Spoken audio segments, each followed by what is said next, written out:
we're here with Peter, one of my old favorite doctors. Thank you very much. With the new stuff about streaming video and stuff, and you having a brand new generation of people loving these old episodes, how does it feel? I've been very gratified over the last few years. You know, I thought when the new series came back, we would gradually be forgotten.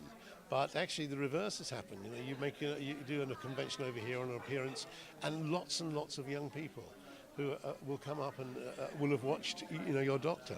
I'm always worried they still recognise me because we're slightly older, and I worry they think we're the same age as we were when they see the programmes. But no, they seem to watch it with a wonderfully open and forgiving mind.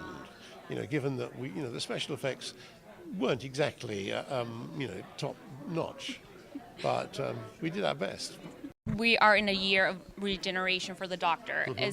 When you took on the role, what was the one thing you wanted to keep from the other Doctor? Well, you see, my Doctor was really Patrick Troughton, and what I loved about his Doctor is he had a certain vulnerability to his character, which I think had gone missing during the next two Doctors, and not that they weren't great, but I just loved that idea that the Doctor wasn't infallible.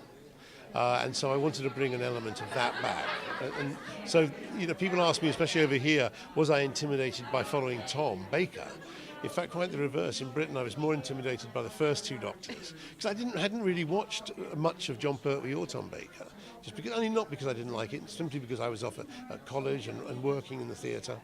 So, I would say I drew most on the second Doctor and the first a bit. It started as a series about science and teaching kids science. Do you think we're still teaching humanity with Doctor Who? You teach humanity very definitely with Doctor Who. I think that's one of the most important elements of it. I don't know whether you teach them science, but you teach them.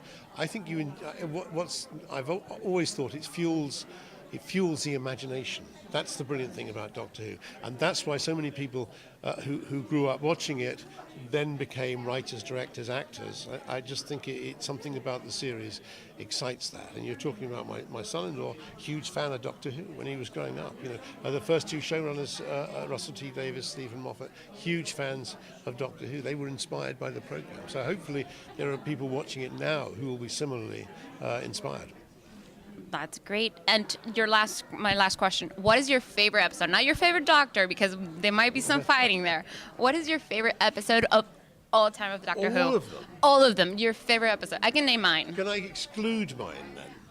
Yes, excluding yours. Yes. Because we did win the best story of all once, the case of Androzani, so I'm not going to mention that. I suppose I'd have to choose. So difficult. Probably the runner-up in that same competition about the best story was The Empty Child, which I thought was a fantastic story. So I'd probably have to choose that. From leaping tall buildings to going off like gamma bombs, switch your internet browser to ComicsOnline.com.